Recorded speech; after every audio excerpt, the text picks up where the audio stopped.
Ladies and gentlemen, I welcome you to another edition of the Vitalogy podcast. Ryan, welcome. Josh, it is good to be here. It's good to talk with you today. Yes. This is going to be a great conversation today. I hope so. It'll be fun. I think, yeah.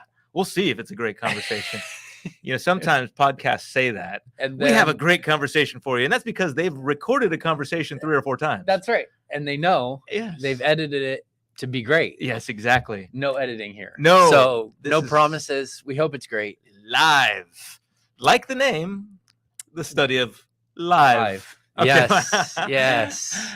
You've got a nice yellow cup here. I do. Yeah. I'm sporting the, the San Diego Padres. There you go. I've heard of them. Yeah. They're playing okay this year. I think they're 11-7. They got a series against the Reds right now. So there you go. That should be a few wins. Good. I'm just teasing. It just stood out in the video, but it's good to see you. Hey, this is Vitalogy.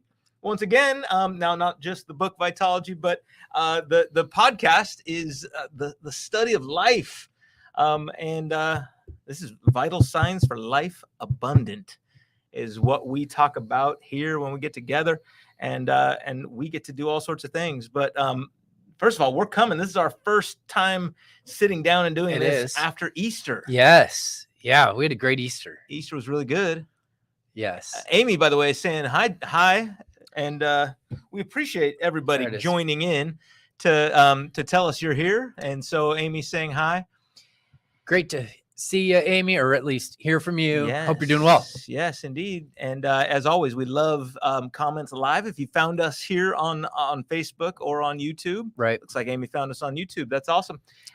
Then you can comment. If you found us on a podcast and you're trying to comment, and you've been hearing about that, there's a reason. That's because you can't do that on a podcast. Yeah. You just get to listen and you don't get to interact, and that's okay.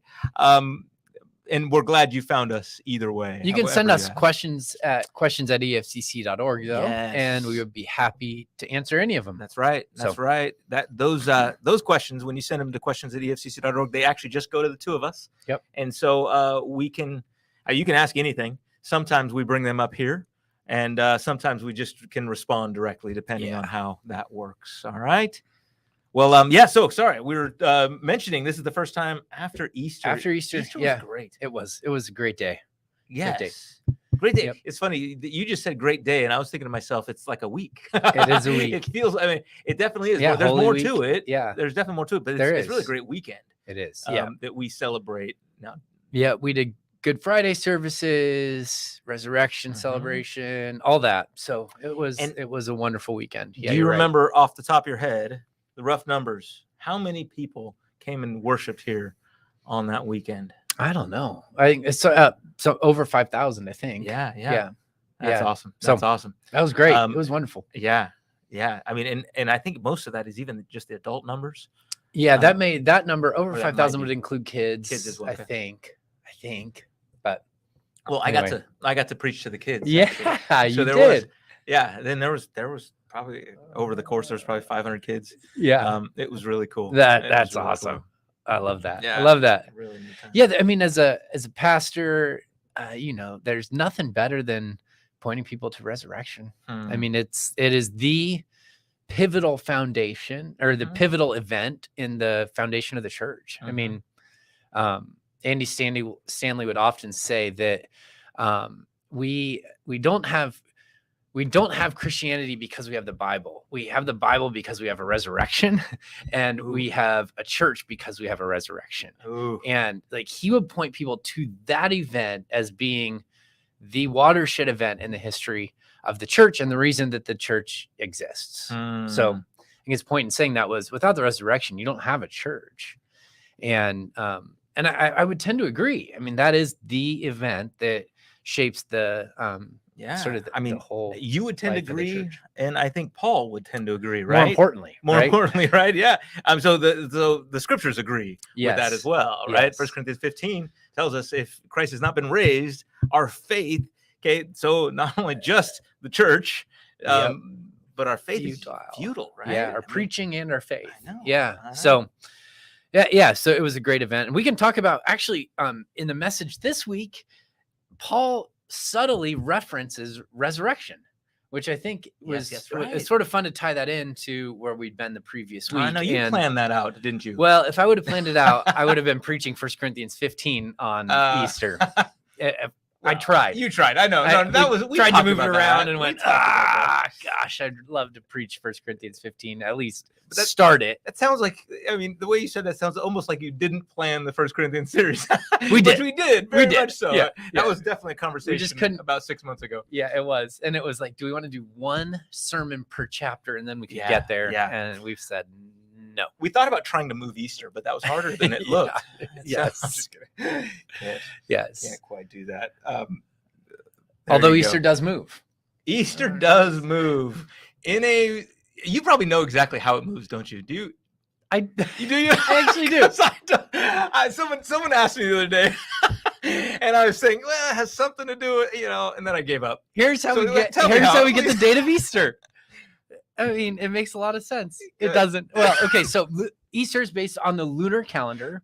Yes. And so Easter is, catch this, it is the first Sunday that follows the first full moon that follows the spring equinox. So you've got spring equinox, and then you have wherever the lunar cycle is, then the full moon. Got it. And then the Sunday after the first full moon is Easter Sunday.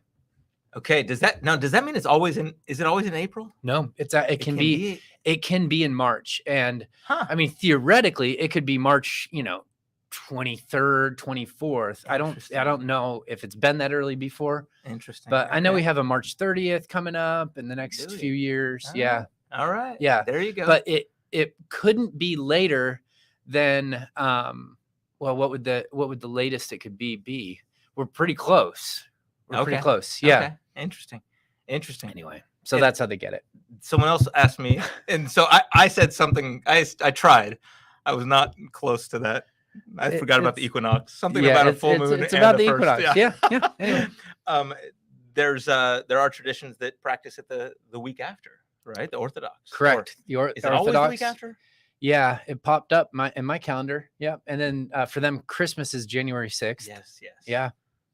Anyway. Yeah, there you go. The church calendar is an interesting stuff. Oh, it's fascinating. All the history behind it and everything. That really is. Yeah. That's cool. Okay. All right. Well, thank you for nerding out on us. Yeah, happy to do it. I had a feeling you knew that one. And I'm more ashamed that I don't. But the funny thing is you just explained it, and I don't know that I can explain it to anybody. So I apologize. Oh man, I'm realizing today I'm actually over here. If you're seeing me, I'm messing with my phone because I'm realizing that I don't have my glasses on. I can't read people's comments. I usually I'll read them for you. Thank you. Carolyn is saying that Easter fell on March 23rd in 2008. That has to be as close to the earliest date it could possibly be, because spring equinox is roughly the 21st. So then you would have to have a full moon on the 22nd, and then Sunday, which would have been a Saturday. And then you would have had to have Sunday as the 23rd. So that's got to be about as early as it could be. All right. There you go. So there you go, man. That is really. You heard it here. So okay, now all that was kind of you did reference Easter. Yeah. Easter fits well.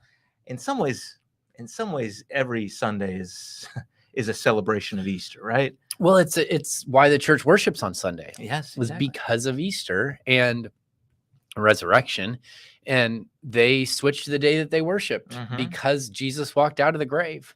So I opened my Easter sermon with a little bit of a joke to say, hey, even if you don't believe in the resurrection, my guess is you're grateful for it because it means that you get a 2-day weekend now. Like Easter changed the way we look at our week. That's right. Like Sunday used to be a work day. Yeah. In the Roman Empire until the church started worshiping on Sunday, and enough people became followers of Jesus that then they said we should probably give people the day off to go to worship, and expanded the weekend to 2 days. I know. Now the question is, what can we do to get one more day? That's a great question. Oh That is a man, great oh man. question. Well, okay, now the reference to resurrection today or Yeah. this week came in a passage that first, let me say this was an incredibly well done sermon. I love Thank the you. way that you presented this, but Yeah. right, it Yeah. is not an easy sermon. It's not an easy sermon. It's not an easy subject. Mhm. And it's one that I think, I mean, I'm excited to talk to you about today. We haven't even had the chance to debrief after it. And I'm sure that there's some people that walked away going, I'm not sure I agree with him. And you know, I get that. And so we can dive in and talk about it. And it's really interesting that Paul begins a section in the letter of 1 Corinthians about sexuality by talking about the body. Yeah. And I don't know that we would in our time right now, in our day and time, necessarily start in the same manner. And so I think that there's something important there for us. I think there's something for us to wrestle with in that.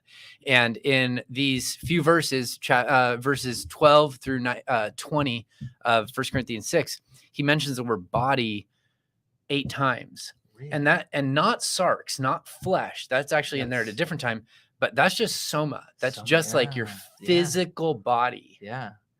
And there's a whole lot of directions we can go, but what do you want to do you want to explore? Okay. I mean, I don't want to. I want to come back to that. I'm interested to know, and we can get there as we go through. I'm not sure how to ask this, but the what you thought people wouldn't like. Okay, now because I know there's some people on probably on all sides. One guy, sort of jokingly came to me. I told him you're gonna have to be there this week, okay? Because we started a conversation about sexuality, and I said, "Oh, you're gonna want to come this week." And he came, and he jokingly said, "Oh man, that sermon was terrible." Now, meaning that it was convicting, in a good way. Right? He said it. He said it rocked him. I mean, it was like something that he really needed, is what he was saying. There's going to be some of that, but do you think there's also some people that just like Christians that disagreed as well? Well, so I think that we are subtle, at least in some ways. Our philosophy of our body is more Greek than it is Christian. Yeah. Okay. And by that, I mean that we would value the soul more than we value the body. We think about the soul. We talk about the soul more than we talk about the body. And usually our discussion about our humanity starts with our soul rather than our body. And Paul doesn't want to let us separate those two things. He doesn't want to make a divide between those two things. He actually wants us to view ourselves as a unified whole. And there's implications there when we start to do that.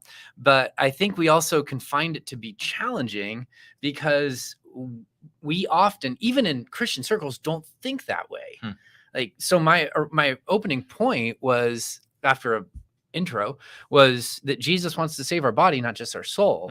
And it was a way to try to say to our congregation, Jesus has a lot to say about our physical body. The scriptures have a lot to say about these bodies, not just that we inhabit, but that we are. And I think that's the delineating idea, is it's not just that you have a body, your body is an integral part of you being human. Yeah. Well, okay. That makes sense. That's what I thought you might be pushing into. Yes.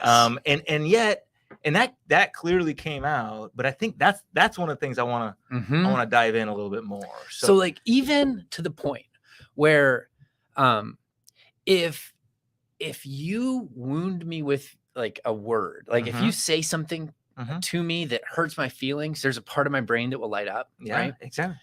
If I stub my toe, it's the same part of my brain that lights up. So the physical, when you're physically wounded, your body processes it in the same way that it processes an emotional wound. And I think we often would want to try to divide those two things, but your actual physiology puts them together. Yes.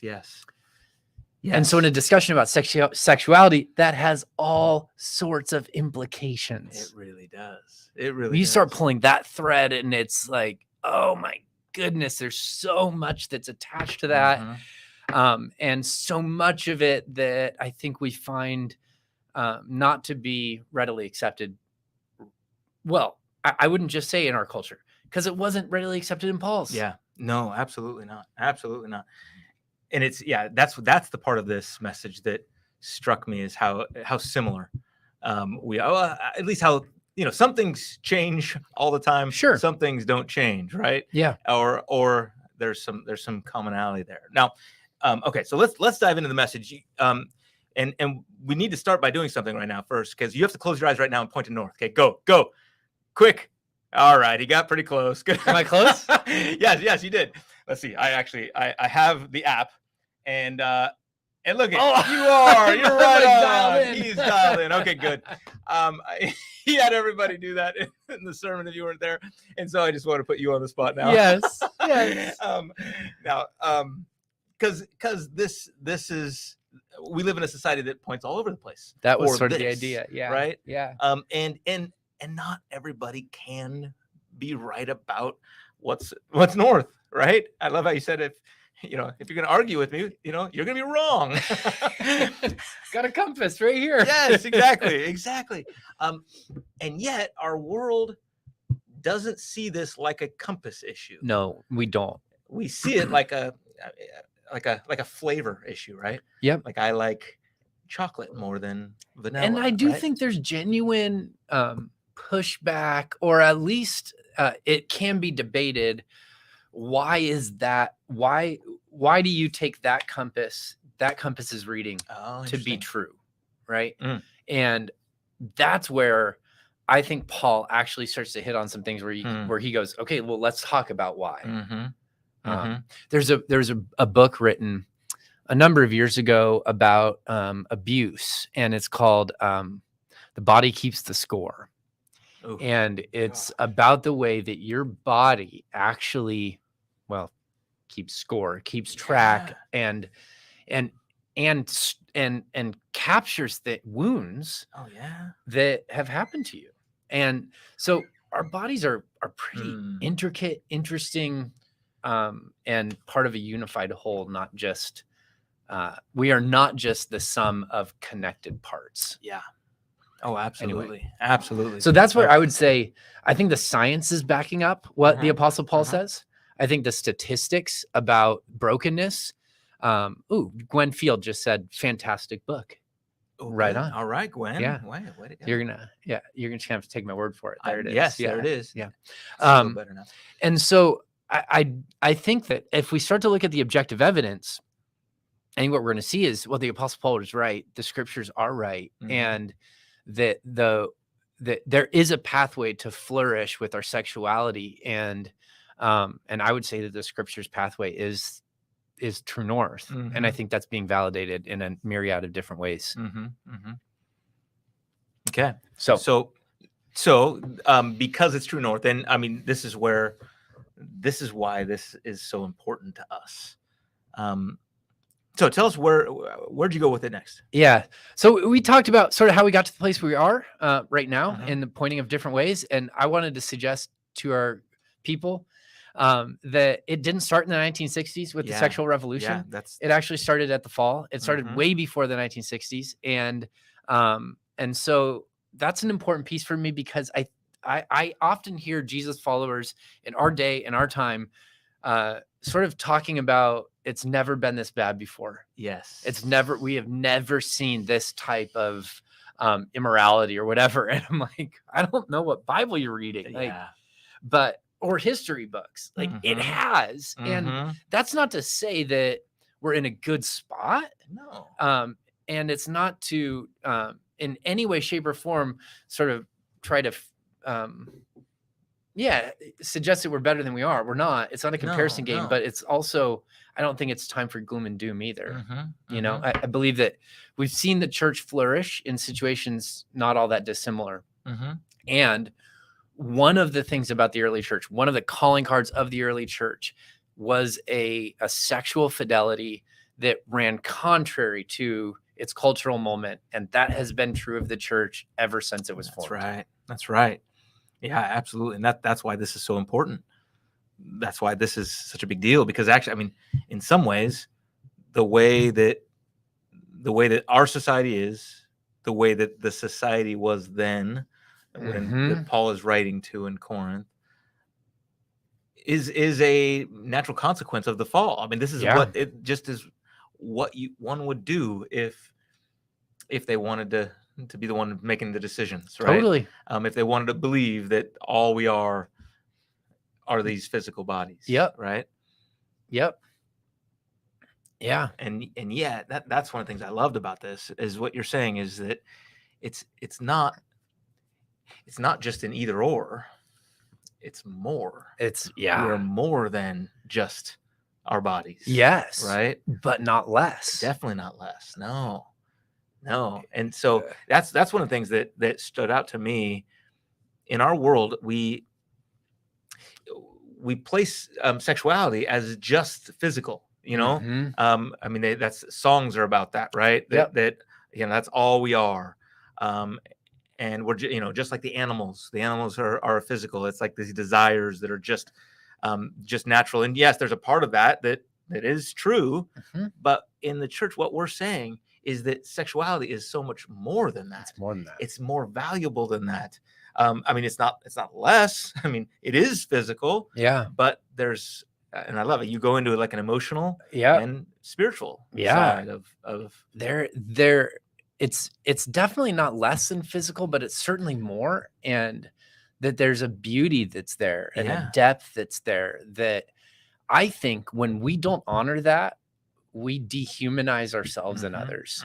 And I believe that that's what Paul means in verse 18, where he says that other sins you commit outside of your body, sexual sin you commit to your own body. Yeah. And I think there's a way we can operate with our sexuality that dehumanizes us, and meaning devalues us, and really doesn't honor the imago Dei that every single person carries. Yeah.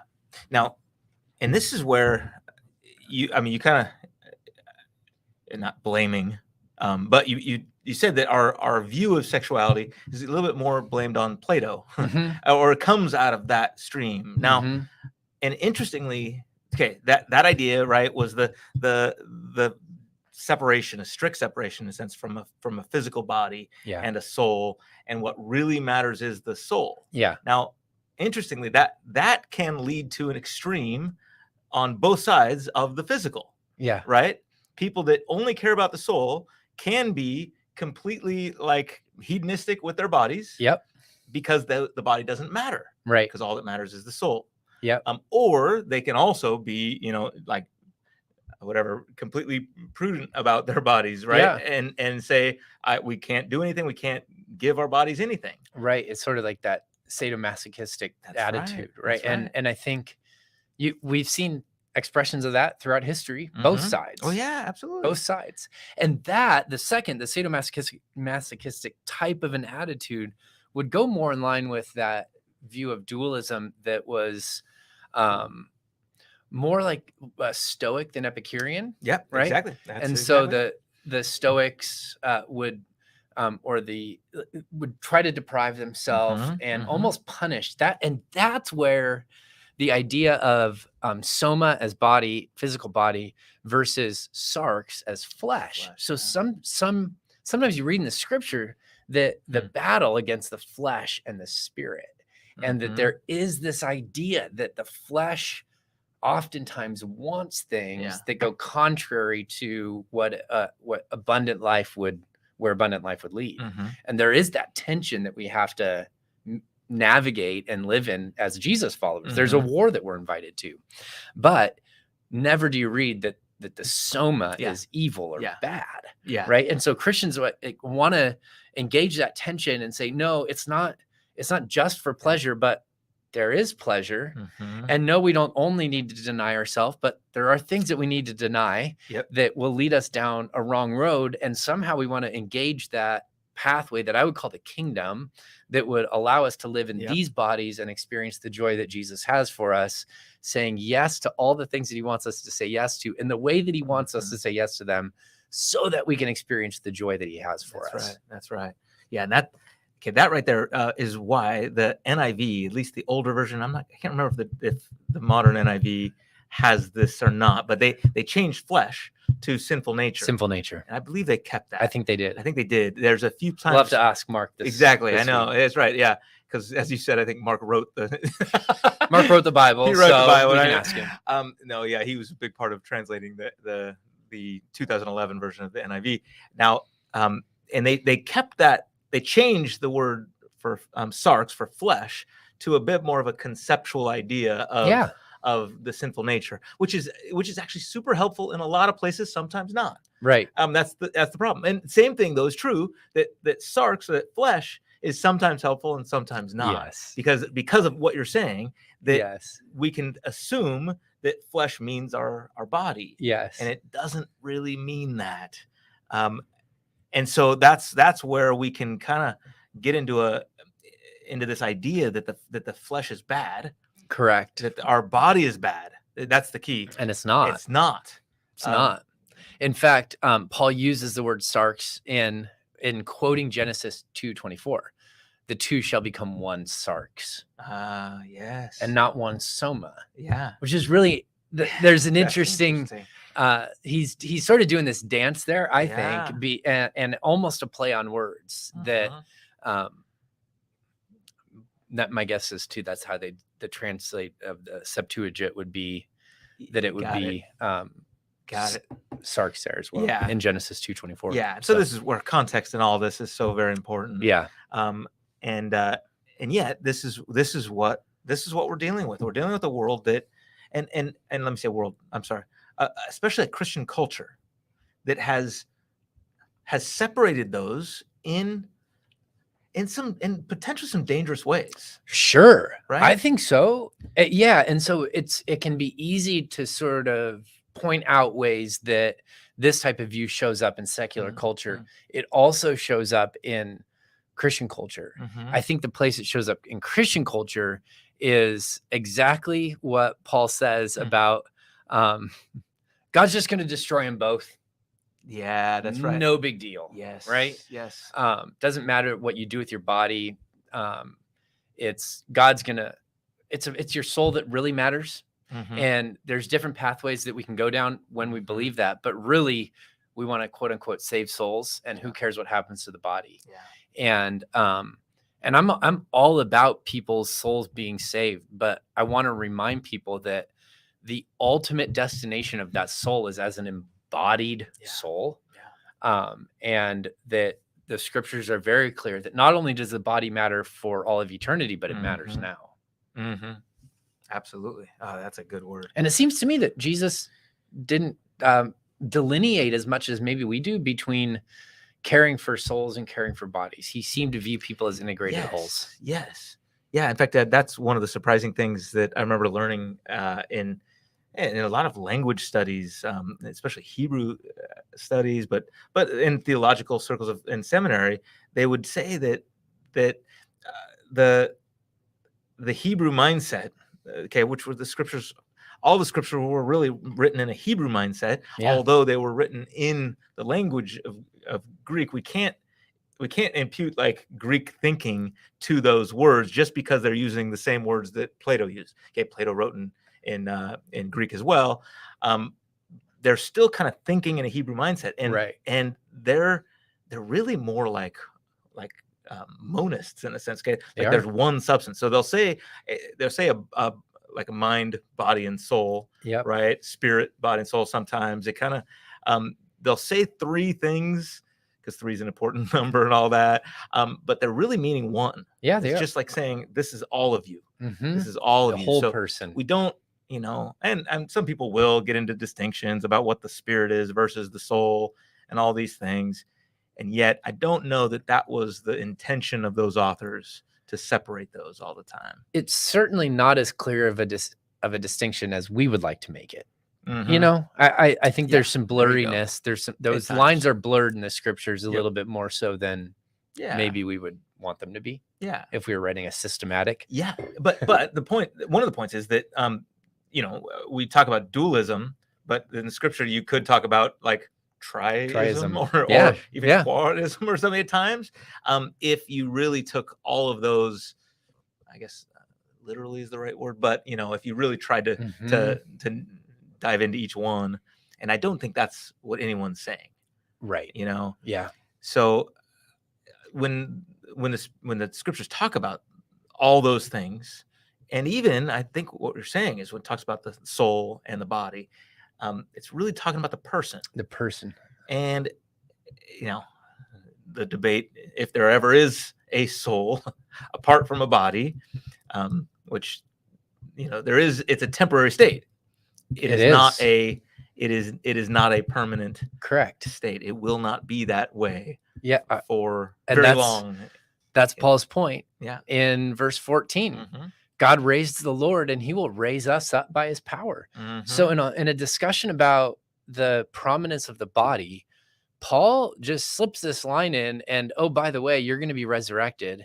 And so the body's not just important for these 80, 90, 100 years, however long you have breath on this earth round one, but it's actually, you are going to be embodied for eternity. Yeah. That's a mind-blowing concept. It totally is. Like God is so fond of his creation in the body that he's not giving up on it. Yep.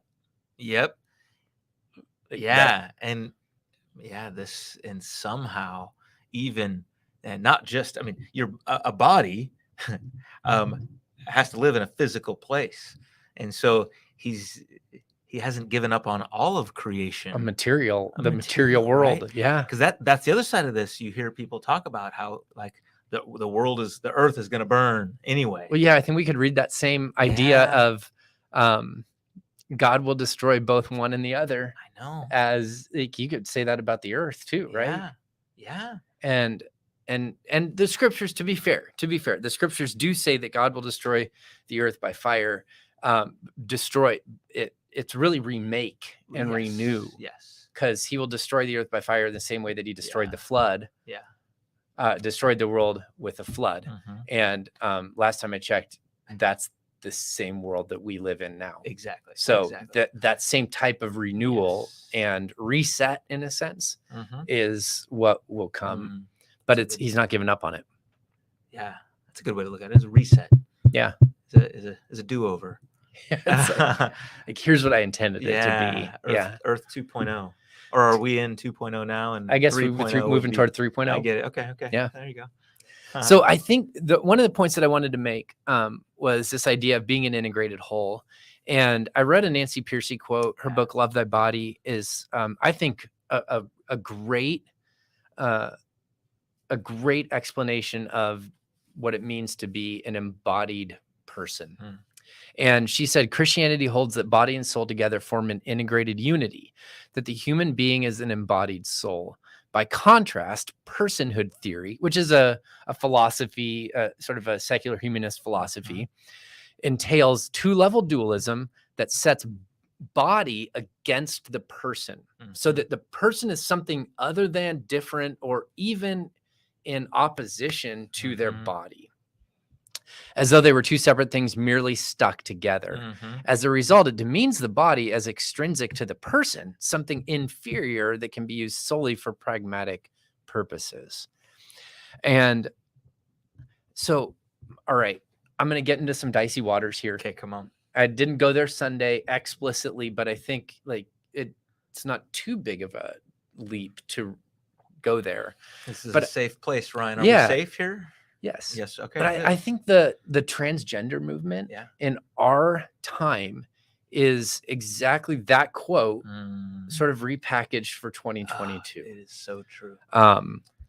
That two-level dualism that sets the body against the person or the soul, or the body against the real me. Yes. And so on a philosophical level, Christianity would say, no, you are an embodied soul. That those are not things that you can separate and look at as individual parts that make up a whole. That it doesn't, you as being human doesn't work that way. Yeah. So you're talking about the phenomenon of people who will who will say, my body is this type, right? Is my body was is as I don't know if do they say male? Yeah. Oh man, okay. So my body is male, but Yeah. the real me is a female, Yeah. or something like that. So Yeah. they have this idea that because they don't feel right in their body, they want to, or whatever that is that has gone on in them to decide that the real them is something outside of. Correct. And in somehow opposition. we've decided that real you inside somewhere is more you Yeah. than the body. Yep. And I'm not sure how that distinction got made, Hmm. but I know that Plato would go, yeah. Yeah. But Paul would go, whoa, whoa, whoa, whoa. Hmm. That we believe that you are, as a human being, are an integrated whole, not the sum of connected parts. Interesting. You know, just interesting. Aristotle would say no way. Really? Yeah. Aristotle would. They completely disagreed on that point right there. Did they? Yeah, that's interesting. I hadn't really thought that through. Yeah, Aristotle would have no category for that. Like, didn't write about it or explore that idea? The soul is a oh man, for Aristotle it was the you're more than the sum of your parts. So so when you come together, you're something more. Okay, here's the way that they talk about it. Like a motorcycle, you can have different parts of the motorcycle. You can have the wheel and the carburetor and all that stuff. Right. All of those things have value in and of themselves, but you put them all together and they become a motorcycle. Right? So now you are physical pieces of us. There's pieces of us. I mean, you know, we could be broken down, right? But when we're broken down, you're not Ryan. But when you come together as you, that's where you, in a sense, you take on the soul. So they were kind of polar opposites in that view, and that's fascinating. I hadn't thought about how that works. In fact, oh man, and what it does though, and it shows how intricately connected we are to the body. Yeah, and there's actually some Christians that really buy into that. That's how they see humanity. Now, yeah, and salvation. So much so, and this talk about dicey now theologically. They will say that there is no such thing as a soul. There is a professor at Fuller Seminary. This is my seminary that I went to, and her name is Nancy Murphy. Making sure I'm not saying Percy is the one you quoted. Yeah, Nancy Murphy. She is a Christian physicalist. So she says that same thing. Yeah. That you have a soul. It's just not separate from your body. There's all sorts of problems with that. Okay. Yeah. Let me be very clear. I don't buy into that. I think but what it shows though, if nothing else, it shows that so much of who we are is tied to this physical thing. Yes. You know, that this and it will be in the future as well. Yes, that's Paul's point in verse 14. And see, it seems like it's even so much so that it will kind of look like you, right? It seems like Jesus looked like him. Exactly. To a certain extent, right? That's so wild. To a certain extent. Yes. Like you touch my scars, put your hand on my side, and yet people didn't recognize him on the road to Emmaus. Yeah. So we'll all have six packs, right? Oh, yeah. I don't know. Yeah. Yes. That's crazy. Really that's wild. It is. And I was when I was first studying this section, I was actually, I fist pumped when I saw that Paul referenced the resurrection. Yes. I just went, I don't know why I never saw that before in studying 1 Corinthians 6, but the point he's making about the body, that he puts an exclamation point on it by pointing to resurrection. God raised his body, he will raise yours by his power. Like, wow, that's remarkable. Yeah, that's remarkable. Yeah. And you point out that's such a key part of what we believe, what we've always believed. Even the Apostles' Creed makes that very clear. I believe in the resurrection of the body. And yet, I mean, I got to admit, growing up, that was not my picture of heaven. Yeah, mine either. Mine either. Not at all. And it was disembodied spirits for me. Exactly. Now, it does seem down this a bit more. I don't know if this is speculation, whatever. So Jesus walked through walls. He seemed to like transport and like teleport and all this. Like there seems like cool stuff that can go on. There's definitely cool stuff. Yes. So it's bodies and more than. Yeah. Yeah. But not less. Not less. Yeah. Huh. So cool. So cool. So, all right. So there's, yeah. Let me see. There was one part that, okay, this part caught me off guard too. Okay. It was the resurrection of the body. I went, wow. And then I have never read the idea of our body being a temple of the Holy Spirit in the same way. After doing this whole study on the prominence of the body. Yeah. And like the body is so important, and don't dehumanize yourself by using your body like an animal rather than like a human being, all these things. And then Paul, in a bit of a plot twist, or like a didn't see that coming for me moment, or do you not know that your body, your soma, like physical body, is a temple of the Holy Spirit within you, whom you have from God. Like that's the crescendo on this, the importance and prominence of the body. I quoted Effie Meyer. I love this quote. "We are custodians of the divine residence. Let us be very careful that there be nothing to offend or trouble the celestial inmate." Like the celestial inmate that lives in your body. That's interesting. Yeah. You know, because I got to admit, I think, I've always thought about that being like this, this soul thing. That I know. With your soul. I know. I think we should read that more literally than we do. Oh, because he could have said that it's your suke, right? Yeah. Like, he could have said that. He didn't. He said the spirit lives in your soma. Whoa. Okay, that's cool. I know. So I felt like, all right, I'm just scratching the surface of what I think this means. But I think there's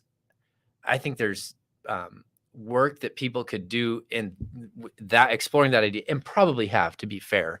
But like PhD level, like how can we explore this idea medically, DNA wise, biologically?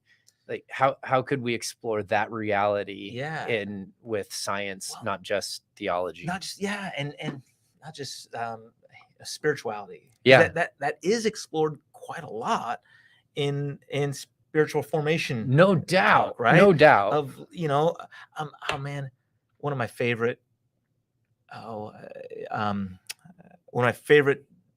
of ways of talking about praying, of healing in particular. This was Dallas Willard. Okay, it's prayer. Was his book Hearing God? Hearing God. Thank you. Hearing God.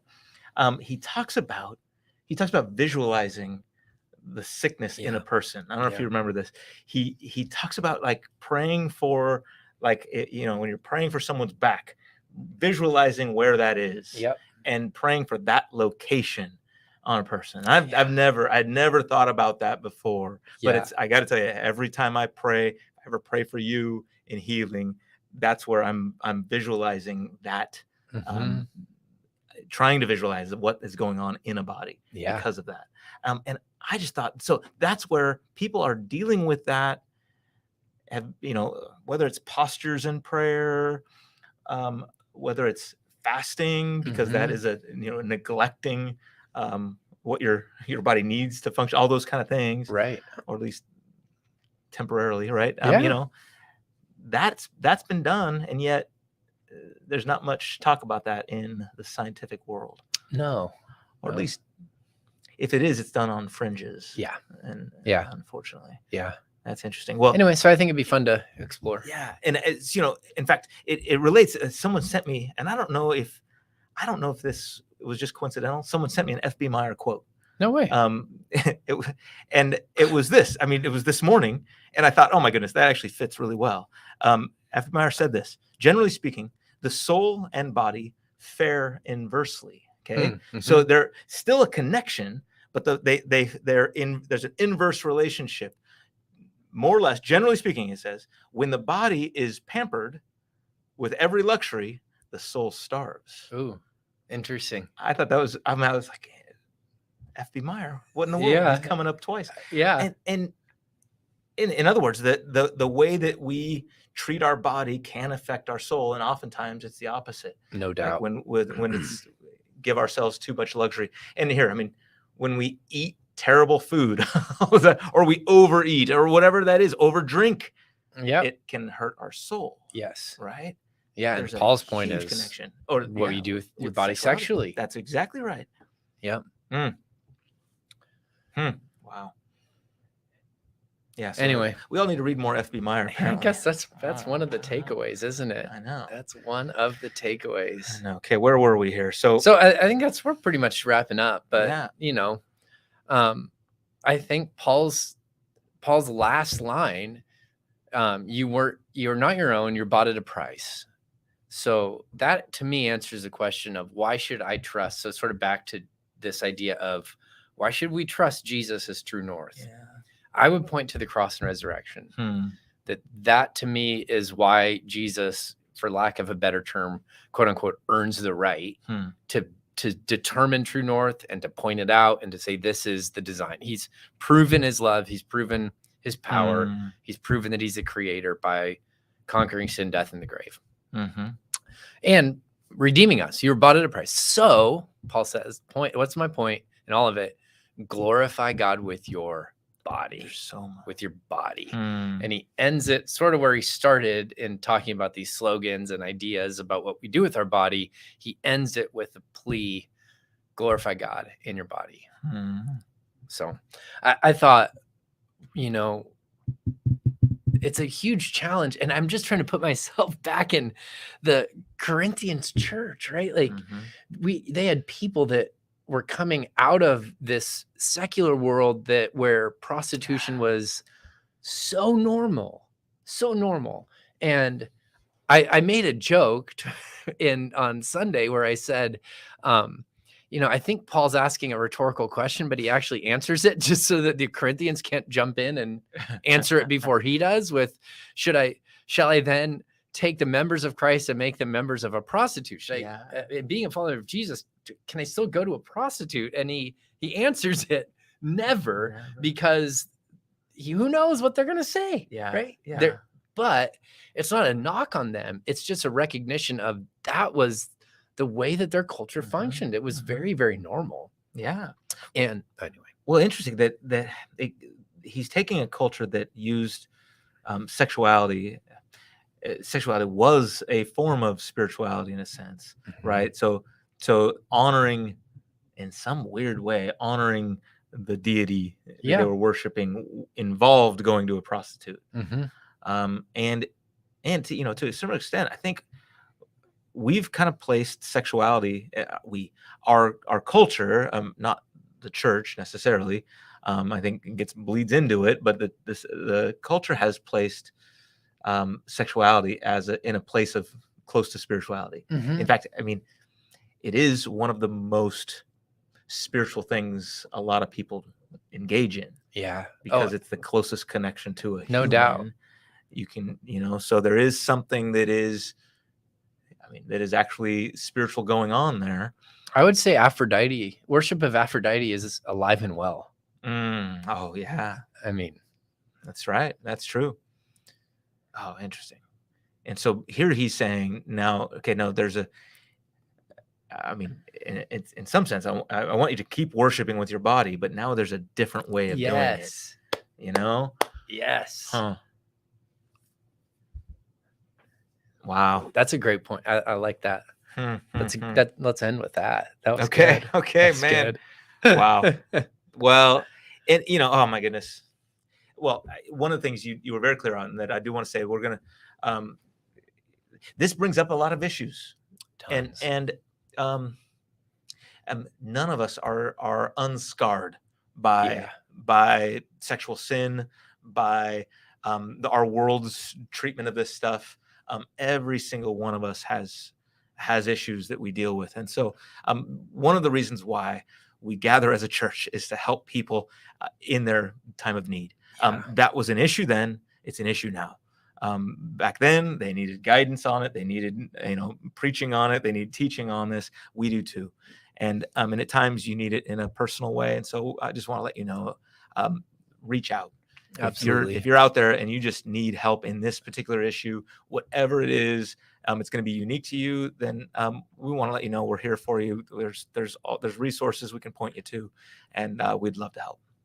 Amen to that. Yeah, it was important for me to open our time in this subject by saying there's space here for people that this is a challenging, triggering, maddening, disappointing, whatever. There's space for you here. Yeah. And reiterate you're that. definitely not alone. Yep. You're definitely not alone. Yep. So in fact, resources are abundant, but you brought a book that is a great resource. I brought a book I've already brought. Yes, yeah. We're gonna bring a book. So Ryan rebrought a book. Yeah. We'll get our sign working again. But this is a book I brought a few months ago, probably, when I first finished it. It's called Embodied by Preston Sprinkle. And I think it is a phenomenal resource on the subtitle is Transgender Identities, the Church, and What the Bible Has to Say. And it's part science, part theology, part sociology. And I think it's a really great read. So highly recommend it if you're interested. Yeah. And not only does it connect on because it's about sexuality in general, but it's really, I wouldn't say it's fighting. It's such a compassionate writer. Yeah, really, really good. So it's not, I don't want to say it's not antagonistic against this necessarily, but it's a correction on the dualism that creates the identity that's different than a body. Yes. That's a way I would say. And if you're struggling with that, I would recommend Preston. So I wouldn't recommend some Christian authors can be, they can be correct, but they can be jerks about it. Okay. He's not. Yeah. So, the other book I referenced is called The Body Keeps the Score.